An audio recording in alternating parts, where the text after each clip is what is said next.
On va présenter un bâtiment, un garage automobile. On va répondre avec mon pote Brian à plein de questions style comment créer son garage, pourquoi créer son garage, les galères qu'il a rencontrées, si ça marche bien, si c'est une affaire qui tourne aujourd'hui. Donc habituellement, je présente des véhicules un peu atypiques sur ma chaîne, etc. Et puis là, j'ai eu l'occasion de présenter un garage, un bâtiment. Vous allez me dire si ça vous plaît. Je passe derrière la caméra et puis c'est parti.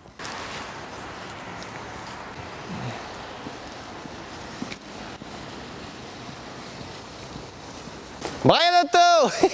Oui, on est présent, on est là. Oh, you, Brian. Je suis là. Je commence à travailler, moi. Il y a du boulot. Bon, mon fût, on est dans ton garage. Ça y est, vous y êtes. Ça va, Brian? Ça va, toi, Hugo? Ça va, gros. Ça va. Est-ce que tu peux te présenter, pas pour mes abonnés qui vont regarder la vidéo? Bah, moi, c'est Brian du garage Brian Auto. Je suis le patron. Présentation très courte. T'as quel âge, gros?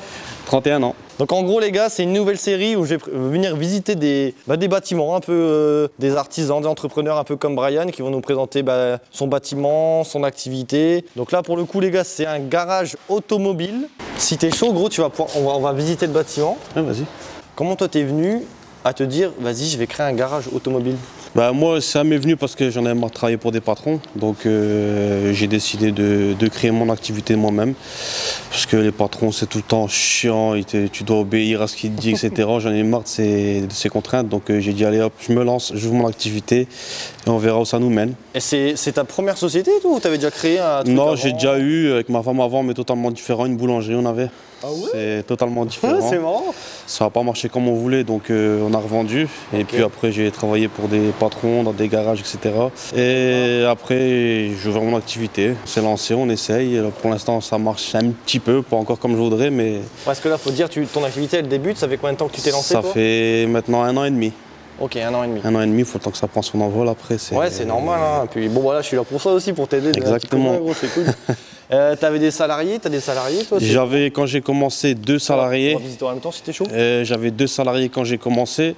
Ouais. Après, j'en ai raté un parce que ça me faisait trop de charges. Donc j'en ai gardé un qui après il a arrêté de lui-même parce qu'il est parti dans un autre truc. Donc là maintenant on n'est plus que 2, moi qui gère à l'atelier et mon collègue qui est à l'accueil, il gère tout ce qui est rendez-vous, les clients, les appels, les devis. Je pense pour un mec un peu lambda, c'est quand tu vas te lancer et direct prendre un salarié, faut quand même dire insolite, enfin, c'est chaud, enfin, même ça fait peur, tu vois. C'est l'erreur que j'ai faite et que je ne referai pas. Si demain je devrais le faire, je ne prendrai pas autant de salariés. Je prendrai un qui gère l'accueil pour le téléphone parce qu'en tant que tu ne peux pas gérer et l'atelier et l'accueil.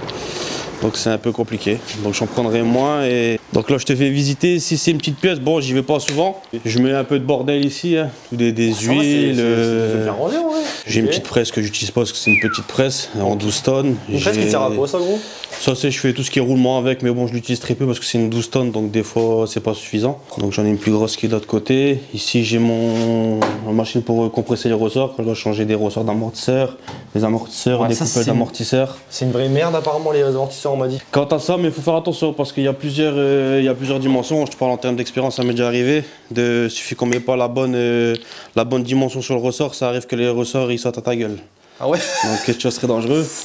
Ouais. Ça m'est déjà arrivé 2 fois, c'est passé à ras de ma tête. Non. Donc maintenant quand je le fais, j'ai un peu peur. Oh, on a failli pas faire la vidéo quoi. Ouais. Après j'ai ça me sert quand je fais des boîtes de vitesse par exemple pour supporter le moteur et pouvoir utiliser... ah oui, donc ça, ce support là, ok. Ouais. Voilà, je viens bloquer avec des chaînes sur les supports moteurs pour maintenir mon moteur, pour voir si on peut régler la hauteur avec ça. Comme ça, je peux l'incliner pour sortir la boîte. Quand c'est des boîtes vraiment lourdes et que j'ai besoin d'utiliser mes verres Infoss, j'utilise ça pour m'aider quand je suis tout seul. Voilà, après on a un petit étau. Petit étau, la base. Un petit, bon, ça me sert à... Quand j'ai des roulements de bloqués sur la fusée et que je dois les tronçonner pour les enlever, je viens ici, j'utilise ça. Ok. Là, t'as un rack bidon d'huile. Ouais, j'ai un rack, je stocke tous les fonds de bidon, comme ça quand j'ai besoin de faire des niveaux, etc., j'ai ce qu'il faut ici. Ok. Après, je stocke mes bouteilles de gaz de clim, quelques pièces que je récupère. En soi, ouais, par contre, on a vu gros compresseur. Ouais, ça c'est un 500 litres, 7 chevaux et demi à piston. Ah ouais, donc c'est déjà un monstre, non? 500 litres, ouais, j'en ai largement assez pour ce que je fais. J'utilise pas énormément d'air, mais j'en ai assez. J'ai pris un à piston, pas un à vis, parce que ça n'était pas utile de prendre un compresseur à vis pour moi. Ok. Bon, bah bien organisé, on aurait cette petite pièce. Bah ouais, ça va, il y en a assez. C'est bien, c'est bien. C'est ce qu'il faut. Bon, après, si c'est plus la pièce, tous les pneus usagés que je viens stocker ici. Ah ouais. Il y en a jusqu'au bout, il doit y avoir à peu près 500 pneus. Ok. Et alors, comment ça se passe quand tu es garage automobile, j'ai une bêtise. Comment tu fais là, typiquement, tu vas faire quoi de tes pneus? Là, tu as des contrats avec des sociétés qui s'occupent de ramasser les pneus. Donc, toi, tu payes pour faire ramasser tes pneus. Ah, tu payes pour faire ramasser les pneus? Tu payes. Après, il y a des petites techniques à connaître quand tu es garagiste. Quand tu achètes des pneus chez des fournisseurs, tu as certains fournisseurs qui récupèrent le nombre de pneus qu'ils t'ont déposé. Donc, si tu as acheté 10 pneus, ils te reprennent 10 pneus, c'est gratuit. Ok, ouais, ça c'est déjà donc au compte-gouttes, tu peux en évacuer comme ça. Après, sinon, tu as des grosses sociétés qui viennent que tu payes et tu évacues la totalité des pneus. D'accord. Donc voilà, après moi je fais ça avec un pote à moi qui travaille chez Estera, ça me coûte moins cher. D'accord. Ah bah il faut. Bah ouais, il faut, ça me coûte moins cher. Ok, donc là, voilà. ici, tu me dis si je me trompe, mais c'est la pièce principale du atelier. Ouais, c'est ça. J'ai mon bac récupérateur d'huile avec sa cuve de rétention. C'est obligatoire pour être aux normes. Ici je mets mon huile. D'accord. Elle prend 1000 litres. 1000 litres d'huile, tu la vidanges tous les coins de temps? Tu as besoin de la vidange? Bah moi je la vide 2 fois par an. 2 fois par an, 1000 Donc litres, tous les 6 mois à peu près, ça dépend de... Comme avant l'été, on en remplit beaucoup, les départs en vacances, etc. On fait beaucoup de vidange, donc ça se remplit un peu plus vite. Moi sinon, généralement 2 fois par an, je la vide. Là ça va, j'ai déjà vidé 2 fois cette année. Là on est déjà à, je sais plus combien de litres, à peu près à 300 litres d'huile. Ok, ouais, t'as fait un peu plus que 2 fois là. Voilà, donc là je vais être à ma 3e dans quelques mois. Ici je mets tout ce qui est liquide de refroidissement usagé. D'accord. Ici, je mets tout ce qui est liquide de frein contaminé que j'ai purgé dans les véhicules. Je les mets ici dans 2 bacs différents parce que je ne peux pas tout mélanger. Ça doit être récupéré différemment.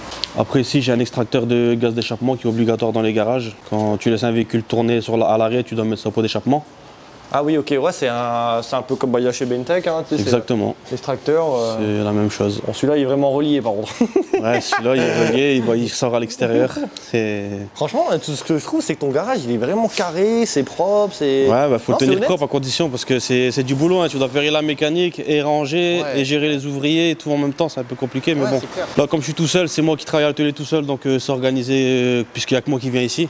Donc après, mon ouvrier, il y a l'accueil, lui gère l'accueil. Et moi, c'est vraiment moi qui gère que ici, cette partie-là. Au moins, tu es délégué d'un peu de taf, on va dire. Exactement. Le but d'un salarié, quoi. Ouais, voilà. Ah ouais, ici, là, tu as un bon mont. C'est une cabine de peinture, parce que j'avais le projet de faire de la carrosserie. Et il y a beaucoup d'autorisations, des normes à avoir pour faire de la carrosserie. Tu peux pas faire ça en pleine ville où tu as envie. Donc le projet, bah, il est tombé à l'eau pour l'instant. Donc j'ai pas monté la cabine, donc elle est là. Elle est à vendre. Ah oui, c'est vrai, en plus, tu m'as dit, ouais, elle est à vendre. Bon, bah, les gars, si vous voulez acheter une petite cabine de peinture, hein, vous contactez Brian Auto. De toute façon, je mettrai toutes les coordonnées en description, hein, tout ce qui est Instagram, page Facebook, machin. Donc, cabine complète, putain, ça se démonte de A à Z en fait. Ça. C'est exactement, c'est un Lego. Après, ici, j'ai des monte-pneus. J'ai pris à 3 bras, c'est un choix parce que quand tu montes des gros pneus en 21 ou en 22 avec du run flat, très important de les avoir parce que sinon le pneu c'est une galère à mettre. Alors c'est quoi 3 bras? Explique-moi. Bah t'as 3 bras en fait, c'est ça. T'as un bras là et un bras là. En fait, si t'as ça, en fait tu l'utilises quand tu veux rentrer ton pneu.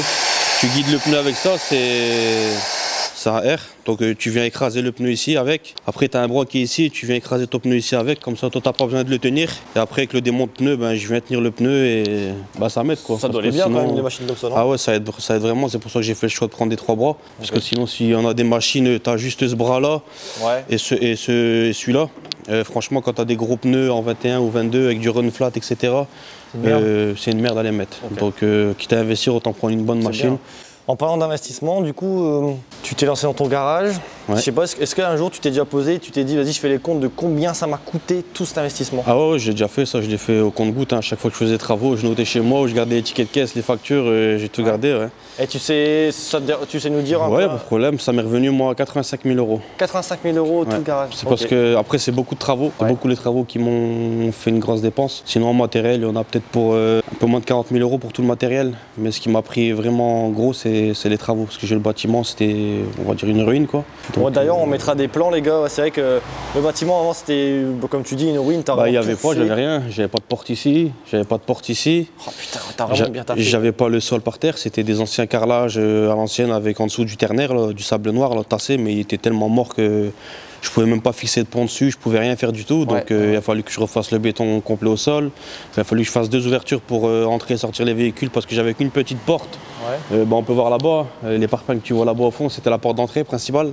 Ici, ma porte d'entrée principale pour entrer dans le garage avant, c'était ça. Ah d'accord. De là à là, et ça comme moteur. Ok, t'as rebouché en parpaing. Donc j'ai rebouché en parpaing, en brique derrière, et voilà. Ça c'était déjà ça, ça y était déjà. Après j'ai remis les meubles, mais ici en beaucoup plus gros, on les voit de l'extérieur. Bah franchement, gros, pour le garage que t'as aujourd'hui, tu me dis 85 000 €, tu t'es bien démerdé, je pense. Ah ouais, bah ouais, j'ai cherché à trouver au moins cher. Après, il y a beaucoup de choses que j'ai fait moi-même. Ouais. Les portes, tout ça, je l'ai fait moi-même. J'ai cassé, évacué. J'ai monté les IPN en ferraille moi-même. Les deux portes, je les ai fait moi-même. Que le béton que j'ai pas fait moi, que j'ai appelé une société pour le faire. Sinon, tout le reste, c'était fait moi-même. La peinture, c'est moi qui a fait. Bah franchement, Tout félicitations. le bardage ici, c'est moi qui a fait. Les portes, c'est moi qui a fait. Le bureau complet, c'est moi qui l'ai fait. L'électricité ici, je l'ai fait avec mon frère, parce qu'il est électricien. Ouais, Donc d'accord. ici, on a tout passé dans le sol. Toute l'électricité allait passer au C'est sol. propre, putain, c'est propre. On aurait pu le faire en aérien, mais Ouais. moi, comme j'avais déjà les planches, comment j'allais faire, j'ai tout passé au sol directement. Ouais, c'est propre. Comme ça, tu vois pas de fil qui pend dans l'air, tu vois rien du tout. D'accord. Le réseau d'air, j'ai fait appel à une société pour l'installer. Oui, ok, tout en air comprimé. C'est tout en air rigide. comprimé, voilà. C'est des Ok. tubes en alu, je pense, ou je sais pas ce que c'est. Ouais, c'est un genre de métaux.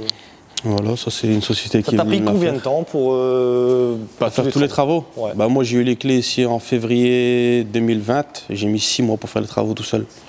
Ok, 6 mois tous 6 les jours. mois tous les jours. Sachant que j'avais un travail entre deux. Je travaillais, je venais le soir, je venais le week-end. Ah, t'es courageux, gros, c'est bien, c'est bien. Ah, c'est quand tu veux faire un projet, il faut le J'espère faire. vraiment hein. que la vidéo, elle va te donner de la force, gros, parce que franchement, tu mérites. Là, tu Ah, t'es j'en ai vraiment- besoin, j'en ai tu besoin. t'es bougé et tout, c'est bien, c'est cool. Ah, non, il en faut, il en faut. Ok, on continue la présentation de On l'atelier. continue, on en est arrivé à la cabine, démonte pneus. On avait à côté l'équilibreuse, ce qui nous sert à équilibrer les roues. Quand on change vos pneus, on va faire un équilibrage pour éviter que le véhicule il tremble quand vous roulez au-dessus de 90 km/h. C'est ce qui fait que quand vous avez un tremblement dans votre voiture au-dessus de 90 jusqu'à 130, qu'il y a une vibration qu'on sent dans le volant, c'est l'équilibrage qui mal fait, donc obligatoire à chaque changement de pneus. Ça, pareil, c'est une récente. Hein. Ouais, c'est une récente, non, ça c'est le seul truc d'occasion que j'ai ici, que j'avais racheté à mon ancien patron. D'accord. Je l'avais gardé, comme elle fonctionne bien et que j'avais l'habitude avec ce modèle-là et que je l'aimais bien, donc je l'ai gardé, je l'ai restauré, quoi, je l'ai repeinte. Ok. Sinon, c'est un modèle, c'est une 2015 la machine, elle est de 2015, elle est Ouais, pas je pense si que vieille. là, tu vois, mais elle est propre, je me suis dit, franchement, c'est. je l'ai repeint pour mettre en harmonie avec le garage, quoi. Elle était grise à la base. D'accord. Après, qu'est-ce qu'on a ici? On a le pont à 2 colonnes en 3,5 tonnes. Ça, je pense que tous les passionnés automobiles, ils kifferaient avoir ça chez eux, non? Ah ouais, c'est important. Celui-là, c'est un modèle hydraulique parce qu'on a des modèles à vis, on a des modèles à câble. Celui-là, c'est par câble à l'intérieur avec le système hydraulique. Il y a des D'accord. crans de sécurité dessus. Quand on monte le véhicule, on remet les sécurités pour le bloquer pour éviter que ça descende parce que c'est de l'hydraulique, ça peut arriver qu'avec le poids, le véhicule il bouge, il descende. Donc on met les crans de sécurité. 2 gros ponts, ça va coûter quand même un petit billet, ça. Un pont comme ça, je pense que c'est 4 500 € celui-là. 4 ou 500 €? 4 500 €. Ah oui, j'avais dit. Non, non, Je dis, 4 500 merde. € celui-là, ouais. Je l'ai payé 4 500 €. J'ai tiré les prix un petit peu parce que je suis passé directement par la maison mère de la marque. Ok. Donc le commercial il m'a fait un geste, il me les a fait au meilleur prix. D'accord. Après, qu'est-ce qu'on a? On a un peu d'outillage, hein, tout ce qui est clé à choc, etc. Ça, c'est. Ah oui, donc tu mets tout de suite ton outillage sur le pont. Ouais, pour, voilà, ça c'est. pratique, Comme quoi. ça, je sais où ils sont, j'ai pas besoin de chercher après. Ouais, carrément. Donc à chaque pont, j'ai une clé à choc, j'ai des pinces à collier, des pinces pour les durites. Quand j'ai pas envie de démonter tout le circuit ou vider tout le circuit liquide refroidissement, je bloque la durite avec ça. Ah, ça putain, m'évite c'est de pas mal, ça. vider tout le liquide, je fais juste un appoint après. D'accord. Ou une Ok. purge si j'ai besoin de refaire. Outillage pour le freinage. Ici, ça c'est mon repousse-piston, il est bien vu celui-là, ça fait au moins 15 ans que je l'ai. Ah, c'est quoi, c'est dans les. C'est un vieux modèle, Les vieux celui-là. trucs, c'est les meilleurs des fois. C'est air comprimé. Après, j'ai ce qu'il faut pour refaire les canalisations de frein. Un peu d'outillage. Là, c'est tout des douilles ou des outils spéciaux que j'ai besoin pour tous les jours. Tout y est bien rangé, tout y est bien carré. Exactement. Ça, Comme c'est ça, cool, ça fait plaisir à voir. Alors ici, j'ai des outils d'extraction pour changer tout ce qui est biellette de direction. C'est quoi cette gros truc là? Ça, c'est pour changer les soufflets de cardan, ça. En fait, Ok. tu viens le brancher sur l'air, tu mets ton soufflet au bout et t'écartes le soufflet. Ah, stylé. Bon, après, ça marche pas sur tous les soufflets, il faut avoir des soufflets qui sont souples, parce que tu as des soufflets qui sont durs, donc tu n'arrives pas à les faire avec. Ou tu en as même des souples qui sont trop épais. Ce que je fais, moi, quand c'est comme ça, je le mets à bouillir dans une marmite chaude. Ouais. Et après, je viens l'écarter avec ça et ça passe. Attends, en gros, c'est de la cuisine être On va mécanicien. faire un peu de cuisine. Après, on a des outils artisanaux, hein, fait maison. Extracteur pour les injecteurs de Renault. Ah, Ça, on met ça On ici, connaît. c'est de l'artisanal et on vient taper dessus. C'est vite, mais bon. Après, j'ai acheté l'outil officiel quand même, parce que j'en avais besoin pour d'autres modèles. oh, c'est cool, c'est cool, c'est cool. C'est ce que j'utilise pour remplir l'huile dans les boîtes de vitesse. Là-bas, j'ai coffré avec toutes les couvercles pour enlever les filtres à huile en plastique. D'accord. Je présume que tu n'achètes pas ça dès l'ouverture du garage, ça vient petit à petit. Parce que des fois, tu n'es même pas au courant que tu as besoin de tel outil. J'ai pris le plus gros, tout ce que j'avais besoin, que je savais au tout début. Et après, c'est au compte-goutte. Hein. Quand tu fais des voitures et que tu n'as pas l'outil, bah, tu vas l'acheter au compte-goutte. Au compte-goutte, c'est comme ça que je me suis acheté tous les mallettes. Au début, je veux dire, un mec qui veut lancer un garage, lui, je veux dire, typiquement comme moi, je savais même pas que ce style d'outil ça existait, tu vois. Ouais, bah ça c'est pas des choses que j'ai achetées quand j'ai ouvert, hein. Ça je les ai achetées après quand j'étais amené à devoir faire un soufflet de cardan, ben, il me le fallait, j'ai appelé mon fournisseur, il me l'a livré. T'achètes des lots de 20 ou 30 soufflets, je pense que la machine elle est offerte. Ok, ça dépend chez des fournisseurs. Ouais, donc c'est eux qui te le proposent. Ouais, non, c'est à toi de les appeler, tu regardes ce qu'ils ont comme promotion, des fois ils ont des lots de 100 soufflets, t'as une machine offerte. Sinon la machine en elle-même, tu peux la trouver sur internet pour pas très cher, mais bon après. Mais des fois tu sais, t'es pas au courant que la machine existe, t'as pas des commerciales qui viennent des fois ici te voir, te dire on a tel outil à faire et tout. T'as des commerciaux qui viennent, qui te présentent leur magazine, hein, ils disent on a ça peut être utile, toi tu dis ah bah ça j'en aurais bien besoin, je vais le prendre. Voilà, on est d'accord. Le garage, de toute façon, tout le long de sa vie, tu vas acheter des outils, tout le long de sa vie, tu auras besoin de trucs un peu spécifiques qui vont te servir tous les jours. Il y a des outils spécifiques pour chaque véhicule parfois. Donc des fois, soit tu es bricoleur, tu arrives à le faire toi-même, soit tu dois acheter l'outil. Ouais, obligé. Dans tous les cas, tu seras obligé d'y passer par là. Après, quand tu investis et que tu as des outils, tu es content, c'est plus facile, je pense. C'est beaucoup plus facile, ouais. Quand tu n'as rien, c'est la galère. Hein. J'ai déjà fait de la mécanique quand j'étais plus jeune dehors devant chez moi. C'était la bricole, hein. J'avais pas le choix, j'avais pas l'outil, j'avais pas l'argent pour m'acheter les outils. Donc après, comme on dit, tout le garagiste, c'est un petit rêve. Quand tu t'achètes tous tes outils, tu es content. C'est un rêve de gosse. T'es content d'aller bosser, tu dis j'ai mes outils qui m'attendent.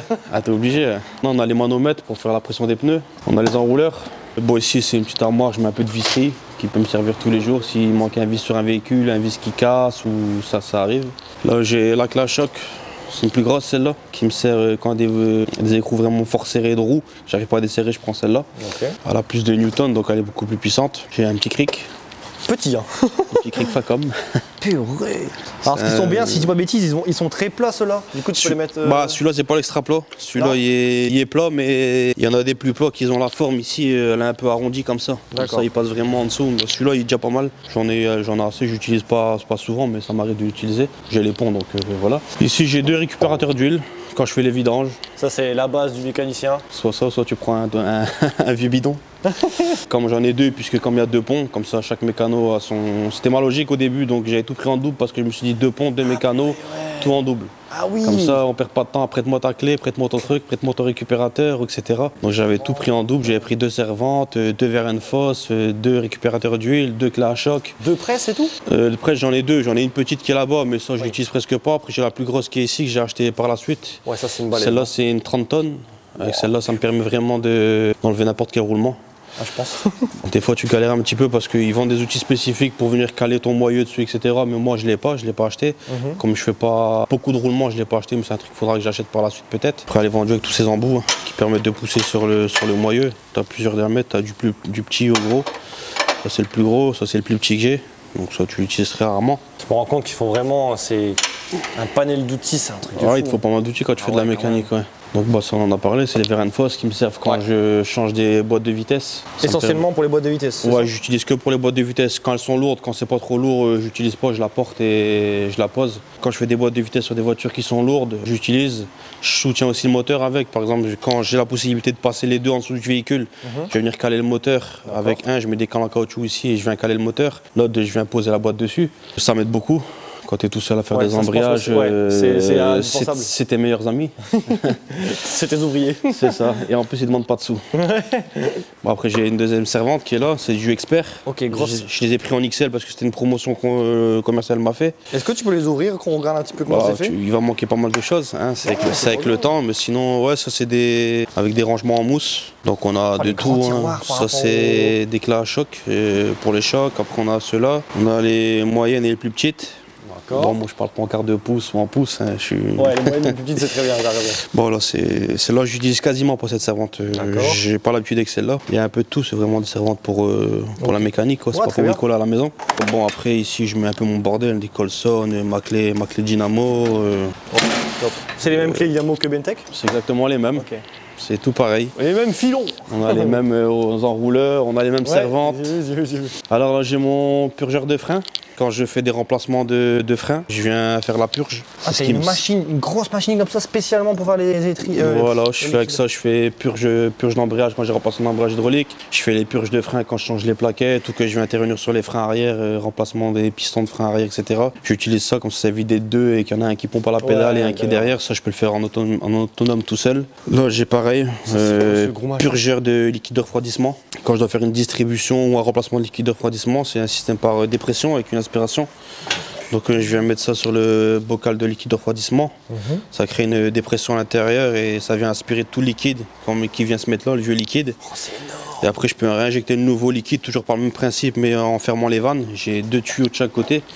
Je viens fermer les vannes, je mets le nouveau et je réinjecte. Bah franchement c'est bien foutu gros, je savais pas Ouais, que ça c'est bien existait foutu. ça. Bah si, c'est pour ça que je l'ai acheté. Bon malheureusement là, elle est en panne, j'attends le technicien qui va la réparer, mais... Ok, ouais, mais elle est là quoi. Elle est là. Une chèvre? Une chèvre, une grue de levage, une chèvre. Comment t'appelles ça toi ouais? Moi j'appelle ça une chèvre, mais en réalité on appelle ça une grue de levage. Ok. Donc c'est une fait de 250 kg à 1 tonne. Après j'ai mon petit poste à souder. Tu t'en sers souvent? Non, pas souvent, ça m'arrive de souder des échappements quand il y a des supports cassés ou quoi. Je viens refaire un point de soudure pour éviter de tout changer la ligne complète pour le client, ça lui fait des économies. Et je pense que le client est content quand tu lui dis j'ai réparé comme j'ai pu. Et... J'ai déjà fait le coup une fois, un client qui avait sa ligne qui était complètement cassée, la ligne il avait pour 800 €, je lui ai ressoudé ça pour 50 balles. Il est reparti, il a fait une belle économie. Ah ouais, trop bien, c'est bien, c'est bien. Ça c'est mes bacs pour mes chiffons. Donc ça c'est des trucs qu'on vient me remplacer tous les 3 mois, on me ramène 300 chiffons. Dedans il y a 300 chiffons propres, ben là c'est vide, j'attends qu'ils me ramènent les nouveaux. C'est des abonnements ça? C'est un abonnement, ça me coûte 50 € par mois, Quand TTC. même. Ouais quand même, ok. Ouais. Bon, quand même c'est pas cher, quand tu fais le calcul que 2 bobines de papier ça coûte 20 balles. Ah et que oui, les bobines tu les jettes à la poubelle à la fin. Comme ça c'est vrai que... Ouais, non, ok. Ça tu payes 50 € par mois, tu as 300 chiffons, tous les 3 mois ils viennent te les changer, ils te ramènent des neufs et ils te reprennent les anciens. Trop bien. Donc ouais c'est bien. Après, ça c'est le deuxième pont, celui-là c'est le pont ciseau. Pareil en 3,5 tonnes. Alors pourquoi t'as pris un pont ciseau et un pont à la base, celui-là je l'ai pris vraiment pour faire les pneus. En termes de rapidité. J'ai pas besoin de m'emmerder à aller caler le véhicule en dessous avec les patins, etc. Je monte le véhicule, je mets les cales en caoutchouc en dessous, je lève direct. Ça me permet de gagner du temps. C'est pour ça que j'ai pris celui-là. Celui-là, c'était vraiment pour les grosses mécaniques. Si je dois faire des embrayages, des moteurs ou quoi que ce soit, j'utilise celui-là. Quand c'est des trucs rapides que je dois faire, je prends uniquement celui-là. Ça, c'est gain de temps. C'est juste pour ça que je l'ai pris. Sinon, on peut prendre 2 ciseaux ou 2 colonnes, peu importe, c'est pareil. Ici, ta deuxième servante? La deuxième servante, c'est la même, mais c'est pas les mêmes compositions intérieures.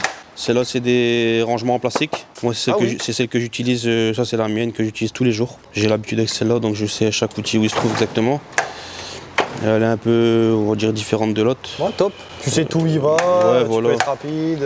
Bon, malheureusement, avec le temps, les outils se perdent. Oui, mais ça, franchement, personne ne pourra te le retirer. C'est normal. Voilà, celle-là, bon, elle est bien complète. Parfait, on fut. La pipe, on n'utilise presque pas. Ouais, ça se fait plus. Avant, ça m'a pris beaucoup, mais j'ai l'impression que plus beaucoup de monde. Non, on a les clés à cliquer maintenant, donc la clé à pipe, on l'a abandonnée. Elle sert toujours. Elle me sert des fois de levier de force pour mettre au bout d'une clé, etc. J'ai 2 machines de clim.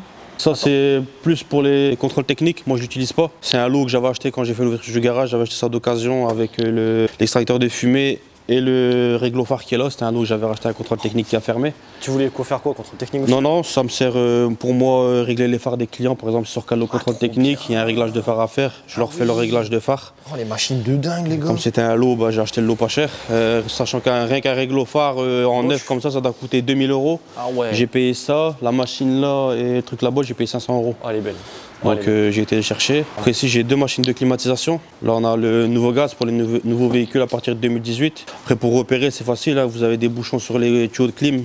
Quand c'est des bouchons gris, c'est le gaz 1234 YF. Et après vous avez l'ancien gaz qui est sur tous les anciens véhicules des années 2000 à 2018 à peu près. Gros, t'es vraiment bien équipé, je suis sans déconner. T'es obligé, quand tu veux travailler, t'es obligé d'avoir pas mal de matériel. Tu sais que j'avais un atelier avant avec mes potes et on louait ça au garage de voitures à côté. Ouais. Jamais de la vie, j'ai vu tous des trucs comme ça. Bah après moi j'avais les moyens de le faire, donc j'ai vu gros dès le début, mais si je dois le refaire, je le referai pas pareil, je prendrai pas le même nombre d'équipements. Ok, t'aurais investi un peu moins?